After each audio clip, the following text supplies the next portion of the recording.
جو گیلی لکڑیوں کو پھونک کر چولہا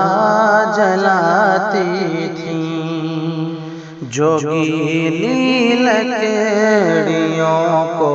پھونک کر چولہا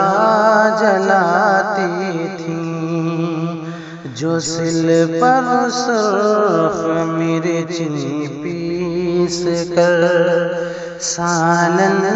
پکاتی تھیں، صبح سے شام تک مصروف لیکن مسکراتی تھیں،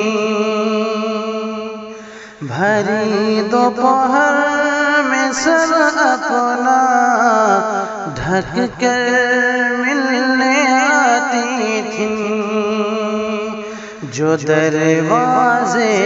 پہ رک کر دیر تک رسمیں نبھاتی تھیں، پلنگوں پر نفاست سے دری چادر بچھاتی تھیں، بصد اصرار مہمانوں کو سرہانے بٹھاتی تھیں، اگر گرمی زیادہ ہو تو روح افزا پلاتی تھیں، جو اپنی بیٹیوں کو سویٹر بننا سکھاتی تھیں، جو قلمیں کاڑھ کر لکڑی کے فریموں میں سجاتی تھیں، دعائیں پھونک کر بچوں کو بستر پر سلاتی تھیں، اپنی جائے نمازیں موڑ کر تکیاں لگاتی تھیں، کوئی سائل جو دستک دے اسے کھانا کھلاتی تھیں، پڑوسن مانگ لے کچھ تو بخوشی دیتی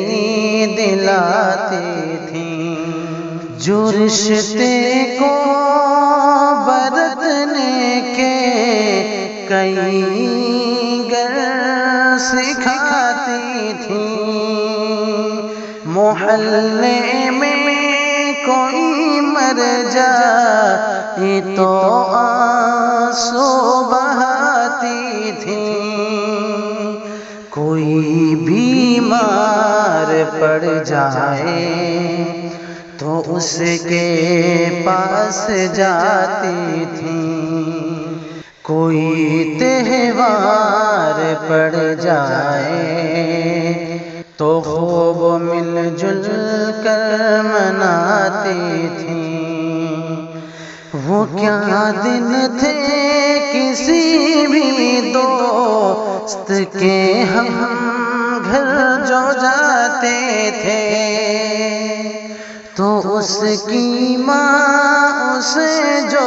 دیتی وہ ہم کو کھلاتی تھیں، محلے میں کسی کے گھر اگر شادی کی محفل ہو تو اس کے گھر کے مہمانوں کو اپنے گھر سلاتی تھیں، میں جب گاؤں اپنے جاتا ہوں تو فرصت کے زمانوں میں انہیں ہی ڈھونڈتا پھرتا ہوں گلیوں اور مکانوں میں، مگر اپنا زمانہ ساتھ لے کر کھو گئی ہیں وہ، کہ جیسے قبر میں ساری کی ساری سو گئی ہیں وہ کیسی عورتیں تھیں پھر بھی لیکن مسکراتی تھیں، وہ کیسی عورتیں تھیں پھر بھی لیکن مسکراتی تھیں، بھری دوپہر میں سر اپنا وہ ڈھک کر ملنے آتی تھی۔